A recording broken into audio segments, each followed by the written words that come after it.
بسم اللہ الرحمن الرحیم۔ ایک بادشاہ بہت عیاش اور حسن پرست تھا۔ اس کا حرم خوبصورت لڑکیوں سے بھرا رہتا تھا۔ جس لڑکی پر اس کا دل آ جاتا وہ اسی شام اس کے بستر پر پہنچا دی جاتی۔ بادشاہ کا وزیر بہت سمجھدار اور مخلص آدمی تھا۔ ہر کام میں بادشاہ اس کی رائے کو اہمیت دیتا اور ہر مہم میں اس کو ساتھ شریک رکھتا تھا۔ ایک دن محل میں دعوت عام چل رہی تھی۔ سب وزیر مشیر اپنی بیگمات کے ساتھ تشریف لائے تھے کہ بادشاہ کی نظر وزیر کی بیوی پر پڑ گئی۔ اتنی حسین عورت تو اس کے حرم میں نہیں بھیجی تھی۔ حسین اس کے وزیر کی بیوی تھی۔ حسب معمول بادشاہ کی رال ٹپک پڑی، لیکن مسئلہ یہ تھا اس بار سامنے کوئی عام عورت نہیں بلکہ اس کے عزیز وزیر کی بیوی اور عزت تھی۔ ساری رات وہ سو نہیں سکا اور وزیر کی بیوی کے بارے میں سوچتا رہا۔ اس کو کوئی رستہ نظر نہیں آ رہا تھا۔ آخر کار اس کے دماغ نے ایک منصوبہ بنا لیا۔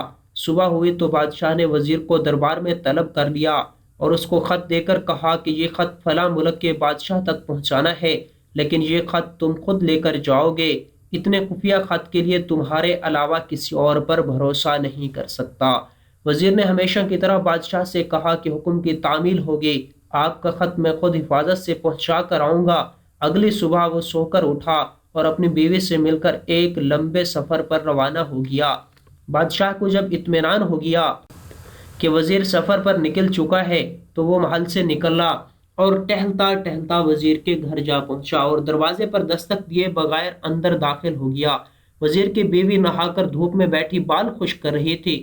بادشاہ سلامت کو اچانک دیکھ کر حیران ہوئی اور اٹھ کر بادشاہ کا استقبال کیا اور کہنے لگی کہ حضور کا اقبال بلند ہو، آج ہم غریبوں کے گھر میں کیسے تشریف لے آئے آپ؟ بادشاہ کہنے لگا کہ میں سیر کرتا کرتا ادھر کو آ نکلا تھا، سوچا کہ تم شوہر کے بنا گھر میں اکیلی ہوگی، تم سے پوچھاؤں کسی چیز کی ضرورت ہو تو، اور خیال رکھنا میری ذمہ داری ہے۔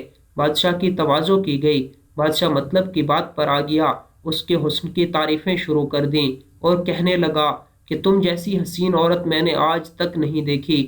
وزیر کی بیوی سمجھدار تھی، اس کو پہلے ہی شک ہو گیا تھا کہ بادشاہ نے جان بوجھ کر میرے شوہر کو دور دراز کے ملک بھیجا ہے تاکہ اس کی غیر موجودگی میں مجھے اپنے جال میں پھنسا سکے، اور بولی کہ حضور شیر جنگل کا بادشاہ ہوتا ہے، اس کو زیب نہیں دیتا کہ وہ مردار کھائے اور گندگی میں منہ مارے۔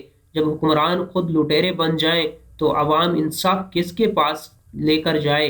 جھوٹے برتن میں منہ مارنا بادشاہ سلامت کی شان کے خلاف ہے۔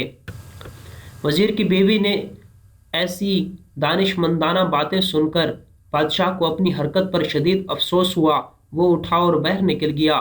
دوسری طرف وزیر جب تھوڑا آگے گیا تو اس کو یاد آیا کہ بادشاہ کا خط تو وہ گھر کے تکیے کے نیچے ہی بھول آیا ہے۔ اس نے گھوڑا واپس موڑا اور خط لینے گھر روانہ۔ فیروز اپنے گھر پہنچا تو تکیے کے نیچے خط نکالتے وقت اس کی نظر پلنگ کے نیچے پڑی بادشاہ کی نال یعنی چپل پر پڑی۔ وہ جلدی میں بھول گیا تھا۔ فیروز کا سر چکرا کر رہ گیا۔ وہ سمجھ گیا کہ بادشاہ نے اس کو سفر پر اس لیے بھیجا تاکہ وہ اپنا مطلب پورا کر سکے۔ فیروز کسی کو کچھ بتائے بغیر چھپ چھاپ گھر سے نکل گیا۔ خط لے کر وہ چل پڑا اور کام ختم کرنے کے بعد بادشاہ کے پاس آیا تو بادشاہ نے انعام کے طور پر اسے 100 دینار دیے۔ فیروز دینار لے کر بازار گیا اور عورتوں کے استعمال کے کچھ کپڑے خرید لیے اور گھر پہنچ کر بیوی کو سلام کیا اور کہا چلو آپ کے ماں باپ کے گھر چلتے ہیں۔ بیوی نے پوچھا کہ یہ کیا ہے؟ کہا کہ بادشاہ نے انعام دیا ہے اور میں چاہتا ہوں کہ پہن کر اپنے گھر والوں کو بتاؤ۔ تو بیوی بولی جیسے آپ چاہو، اور بیوی تیار ہوئی اور اپنے والدین کے گھر اپنے شوہر کے ساتھ روانہ ہوئی۔ داماد اور بیوی کو لائے گئے سامان کو دیکھ کر بہت زیادہ خوش ہو گئے۔ فیروز بیوی کو چھوڑ کر واپس آ گیا اور 1 مہینہ گزرنے کے باوجود نہ بیوی کا پوچھا نہ اس کو واپس لینے گیا۔ اور پھر کچھ دن بعد اس کے سالے اس سے ملنے آئے اور اس سے پوچھا فیروز آپ مجھے ہماری بہن سے غصے اور ناراضگی کی وجہ بتا دیجئے یا پھر ہم آپ کو قاضی کے سامنے پیش کریں گے۔ تو فیروز نے کہا اگر تم چاہو تو کر لو پیش، لیکن میرے ذمے اب اس کا کوئی حق باقی نہیں جو میں نے ادا نہ کیا ہو۔